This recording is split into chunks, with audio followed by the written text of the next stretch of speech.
یہ سیرت مصطفیٰ سیریز کا ایپیسوڈ نمبر 25 ہے۔ اس ویڈیو میں ہم آپ کو بتانے والے ہیں جنگ بدر میں اللہ تبارک و تعالی نے فرشتوں کی فوج کو بھیجا، اس کا واقعہ اور جنگ بدر میں کون کون شہید ہوئے اس کے بارے میں، اور حضرت زینب رضی اللہ عنہا کے ہار کا واقعہ اور دیگر واقعات کو بیان کریں گے۔ ایپیسوڈ نمبر 25 میں آپ لوگوں سے ایک سوال کیا تھا جس کا جواب صرف ایک آدمی نے صحیح دیا ہے، جس کا نام یہ ہے۔ آپ لوگوں سے گزارش ہے کہ ویڈیو میں جو سوال پوچھا جائے کمنٹ باکس میں اس کا صحیح جواب دے دیا کیجیے۔ اگر آپ نے صحیح جواب دیا تو آنے والی ویڈیو میں آپ کا نام بھی آئے گا۔ آج کا سوال یہ ہے کہ حضرت عباس رضی اللہ عنہ کی بیوی کا نام کیا ہے؟ آپ پوری ویڈیو کو دیکھیے، اس کا جواب آپ کو مل جائے گا۔ تو چلیے شروع کرتے ہیں۔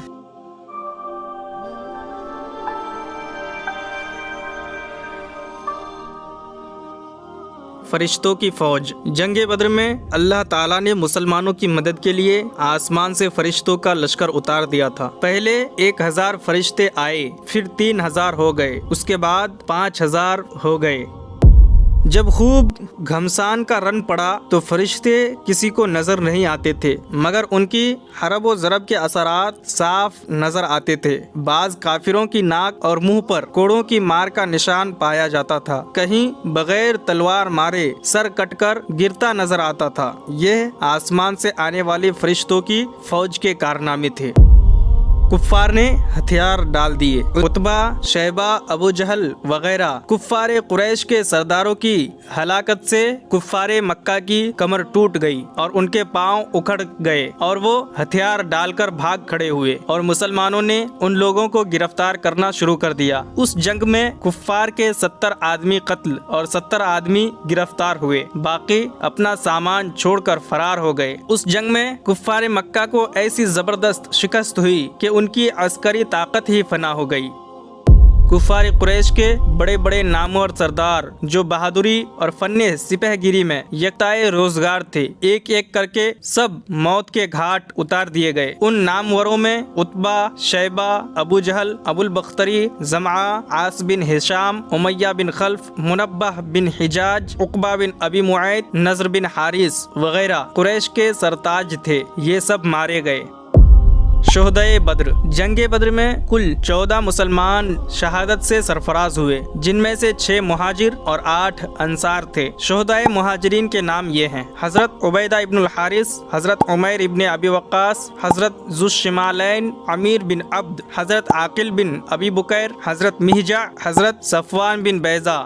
اور انصار کے ناموں کی فہرست یہ ہے: حضرت سعد بن خیثمہ، حضرت مبشر بن عبد المنذر، حضرت حارثہ بن سراقہ، حضرت معوذ بن عفراء، حضرت امیر بن حمام، حضرت رافع بن معلہ، حضرت عوف بن عفراء، حضرت یزید بن حارث رضی اللہ تعالی عنہم اجمعین۔